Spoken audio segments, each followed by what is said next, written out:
আওয়ামী লীগের হাইকমান্ডের নির্দেশেই মেয়র নির্বাচনে নেমেছেন বলে দাবি করেছেন নারায়ণগঞ্জের সাবেক সংসদ সদস্য শামীম ওসমান। এখনও আনুষ্ঠানিকভাবে কিছু জানা না গেলেও তার দাবি, তিনি যা কিছু করেন তা দলীয় হাইকমান্ড বা শেখ হাসিনার নির্দেশেই করেন। মুনিশাহ রিপোর্ট। একটি টিভি চ্যানেলের অনুষ্ঠানের অতিথি হয়ে বসেছেন নারায়ণগঞ্জের সাবেক সংসদ সদস্য শামীম ওসমান। এখানে যারা প্রশ্নকারী হিসেবে উপস্থিত হয়েছেন সকলেই সাবেক এই এমপির পোষ্য। হেনস্থা হওয়ার ভয়ে সম্ভাব্য অন্য দুজন প্রার্থী এখানে আসেননি। ফলে শামীম ওসমান খুব সহজে প্রমাণ করতে পারছেন তার সৎসাহস এবং তার পেছনে নারায়ণগঞ্জবাসীর সমর্থনের কথা। আপনি যেটা মনে করছেন, দেখেন আজকে এখানে একটা অনুষ্ঠান হচ্ছে 21 টিভি, আপনি নিজেই দেখেছেন। আমি জানি এটা হয়তো আপনি শোনাবেন না, মেবি আপনি শোনাবেন কি মেবি শোনাবেন না। এখানে কিন্তু তৃণমূল সব জনসাধারণের সামনে প্রশ্ন উত্তর দিবে। আমার কিন্তু সৎসাহস আছে, আমি এখানে এসেছি, আর কেউ কিন্তু আসেন নাই। আসলেই কতটা জনপ্রিয় এই নেতা, যার পরিবারের আছে দীর্ঘ রাজনীতির ইতিহাস? এই প্রশ্নের উত্তর সরাসরি দেওয়ার সাহস করছে না নারায়ণগঞ্জবাসী, বরং এর জবাবে বলছেন সন্ত্রাসমুক্ত নারায়ণগঞ্জের দাবির কথা। সমস্যা আছে বাবা, ওখানে যে আমি একটা বলবো, দেখেছি আপনি টিভিতে দেখাবেন, এরকম একটা অনেক কিছু আছে। ভয়, মানুষের ভিতরে ভয়, নারায়ণগঞ্জ বলাটা খুব কষ্ট।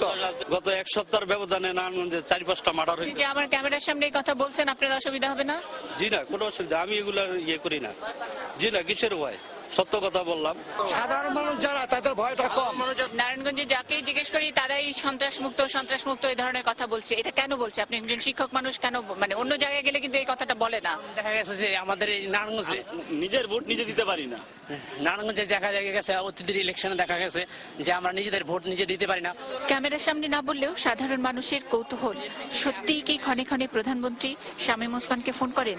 সত্যি স্থানীয় সরকার প্রতিমন্ত্রী বা তার সহযোগীরা নির্ধারণ করবেন কে হবেন নারায়ণগঞ্জের নগরপিতা? তবে যে এ ধরনের প্রচারণা চলছে নারায়ণগঞ্জে, সাধারণ মানুষের এই জিজ্ঞাসার কোনো উত্তর মেলেনি।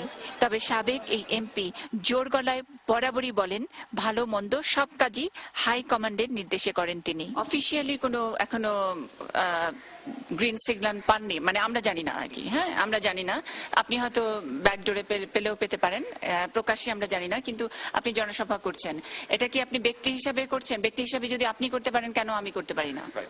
আমি যেটা করছি সেটা হচ্ছে জেলা আওয়ামী লীগ এবং এই সংশ্লিষ্ট থানা আওয়ামী লীগ যারা ছিলেন এবং আমাদের অঙ্গ সহযোগী সংগঠন সবাই মিলে একটা সিদ্ধান্ত দিয়েছেন যে আপনি প্রসিড করেন, আমরা আপনাকে দিয়ে এটা নির্বাচন করতে চাই।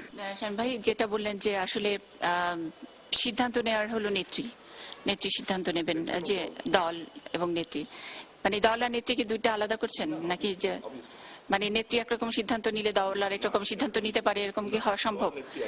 আচ্ছা, আমি ধরে নিলাম সভানেত্রী যদি সিদ্ধান্ত নেন যে আপনি আপনাকে নমিনেশন দিচ্ছেন, আপনার ছোট বোনকে দিচ্ছে, যার কথা বললেন, সেটা কি আপনি?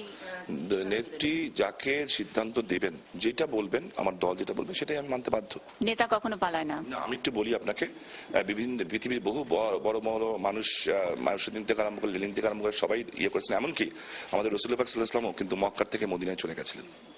হ্যাঁ, আমি আপনার জ্ঞান অনেক বেশি, কিন্তু আমাদের নবীজি পর্যন্ত মক্কা থেকে মদিনা। নবীজি চলে যাওয়ার, শামীম ওসমানের চলে যাওয়ার মধ্যে অনেক পার্থক্য আছে।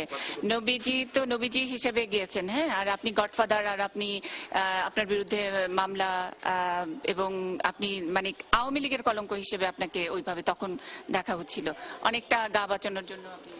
এটা এখন আপনি বলতে পারেন আপনার দৃষ্টিকোণ থেকে, কিন্তু না, এটা আমার এলাকার আপনাদের পেপার কোনটা কি লিখেছে আমি জানি না।